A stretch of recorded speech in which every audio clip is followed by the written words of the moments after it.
we worked on the capability of being able to log in and retrieve a user without having to encode that user. Let's now add the capability of being able to log out. Currently, log out, the only thing that log out is just that it navigates away from this page. The user is never actually logged out. Right? As far as the server is concerned, this user is still logged in. Right? If I click on log out and I type in on profile, notice that I still can navigate to the profile page. Right? If indeed it was logged out, it should not let me log in move to the login page. Okay, so let's fix that.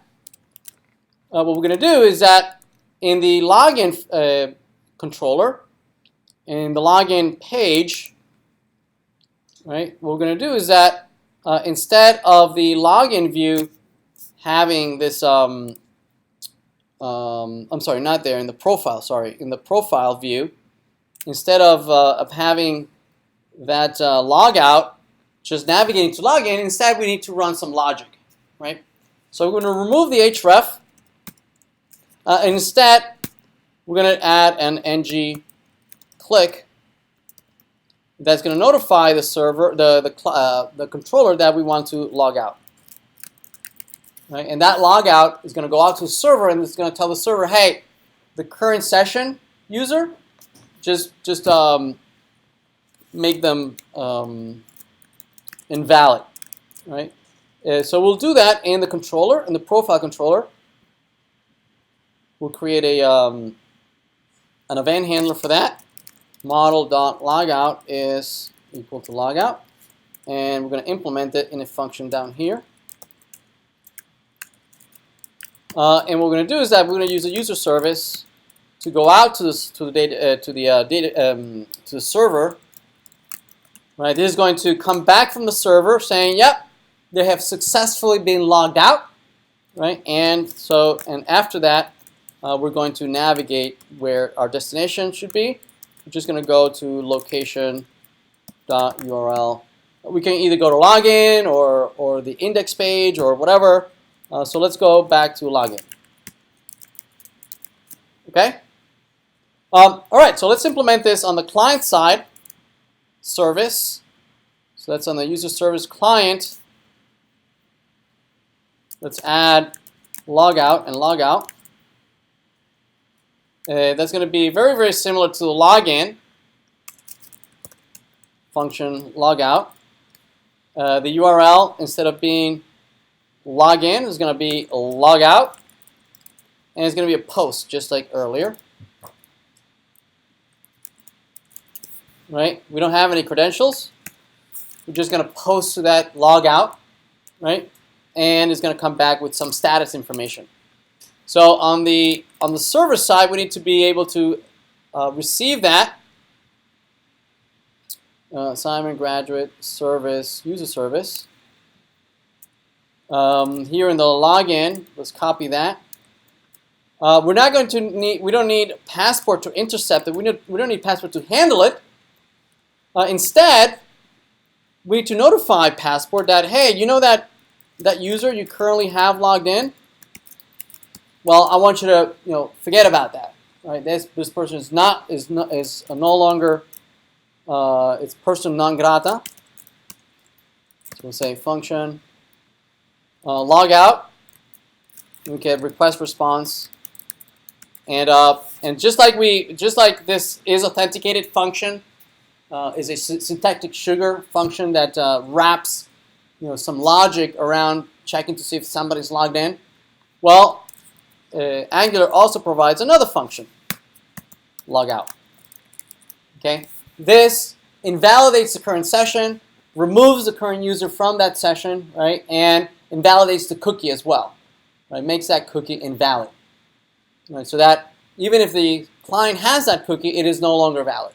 Right, they would need to create a brand new cookie and log in with a brand new cookie. Once we do that, we can just send a response dot send status 200, meaning we were able to log you out. We're done.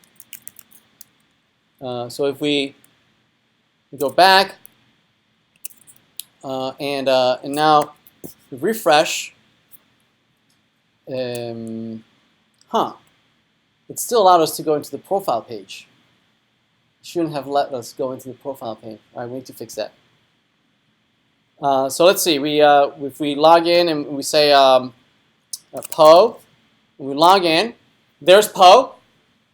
Okay, and if we log out, okay, it successfully lets us go back into the login page. But if we go to profile, notice that I don't have Po. Right, so it's not able to retrieve logged in. Logged in is coming back as what? Let's see. Logged in. Logged in. There it is. Notice that it's coming back as a 0, right? Because we've logged them out. Right? So we can't go there. So we need to treat this 0 in a special way, right? What we're going to do is that in the config, we actually want a little more control over what should happen if this is unsuccessful. Right now, we're just letting the controllers deal with them individually. Notice that we can check for that 0. We could check for it in the profile page, right? If the current user is 0, then I don't want to be in the profile page, right? I want to maybe go back to login page. But then I would have to repeat that logic again in the website, right? In the pages. Right? If I successfully try to navigate to my list of pages, right, or somewhere in there, if I'm not logged in, I shouldn't even be there, right? So what we're going to do is that instead of treating all that in each individual controller, we're going to handle it here. Okay? So to handle it, what we could do is that instead of passing the promise here, right, and having each controller handle the promise, right? Instead, what we could do is first pass back a promise, and then we can handle the resolve ourselves here. Okay. So, for instance, what we could do is create a promise, and for that, we're going to need the promise library, the Q library. Right. This is exactly the same promise library we're using on the server. Right. Remember for the database, right, we configure Q as the standard promise library to use all throughout the Mongoose access to the database, right? So it is the same library. It works the same way. You create a deferred object,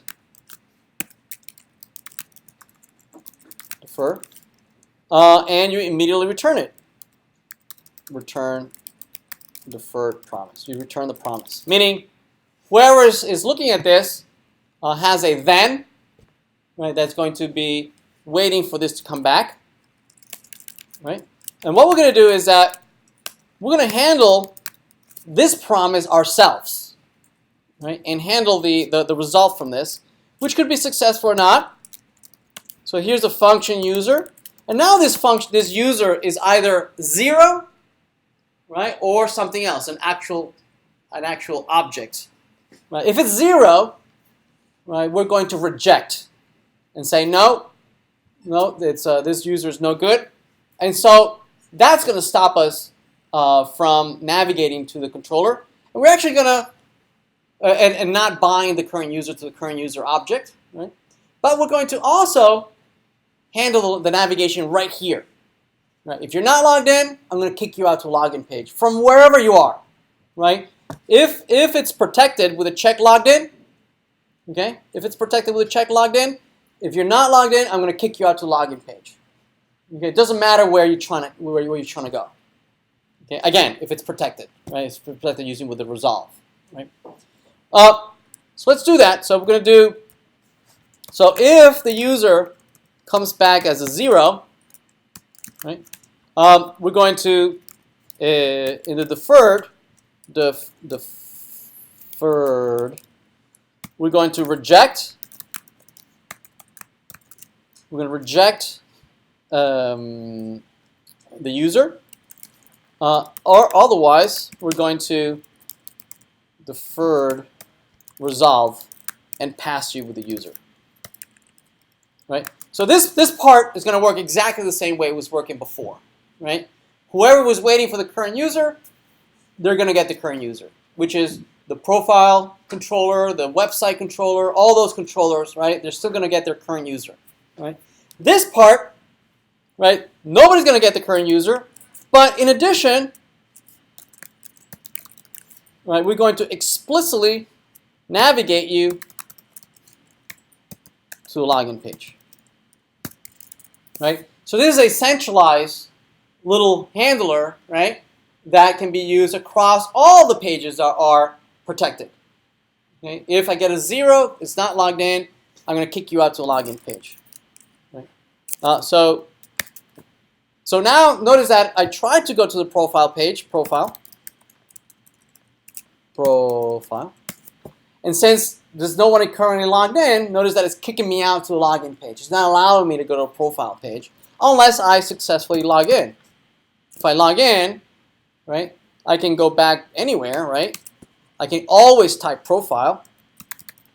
It's always going to go to the server to see if there's currently somebody logged in. If it is, it's going to resolve, and it's going to let me go where I wanted to go in the first place, right, in the profile page.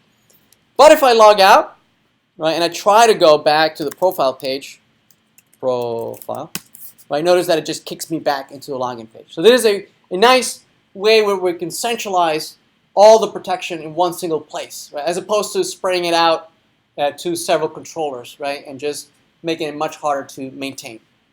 Make sense? All right. Yes? So protection is in the client side, so can somebody hack it and Yeah, we'll do that in a minute. Yes?